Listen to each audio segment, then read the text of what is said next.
ang Ginoo kung gibuhi pa ko niya na siya purpose ako ang anong gibuhi pa ko niya. Amen. Kung kanang sa pag-agi sa mga adlaw na ang akong gibati lain din sa ayo patungkol sa mga huhong sa demonyo sa kuwan din ako makontrol.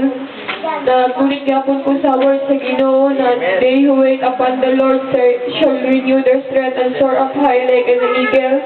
Walk and not be weary and run and not be faint. Munang maghulang sa tanan sa Ginoo bisag unsa pa kapoy atong kinabuhi maghulang sa tanan sa pag-abot sa Ginoo kaya ang pag-abot sa Ginoo na siya prize ihatag sa tuwa sa ato ang mga ipag-agian sa atong kinabuhi. Nga napasalamat ko sa Ginoo kay ako kay ugma sa Ginoo sa ang kinabuhi sa tuang tanan. Kung bisag unsa pa ang nahitabo sa atong kinabuhi ang akong paglaom na ang Ginoo jud ang mo balo sa kaaway sa iyang gihimo sa ako ang Ginoo ang mo revenge ako dili ako mo revenge sa gihimo sa ko sa demonyo kundi ang Ginoo ang mo balo sa ako kabalo ko na karon ginakuan gapon ko sa demonyo pero bisag unsa pa yang ingon sa ko dili ko mo give in ginaingon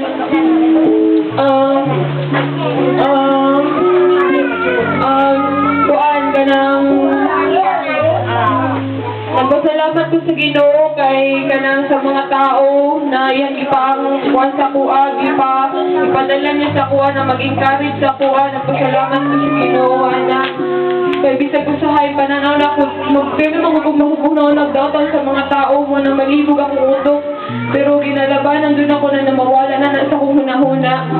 Kay kabalo ko na ang matag-usa sa ato ang Ginoo nagpuyo wala dili ta makuha sa kaaway kay kabalo ta nagipakamat gyud ta sa Ginoo sa cross.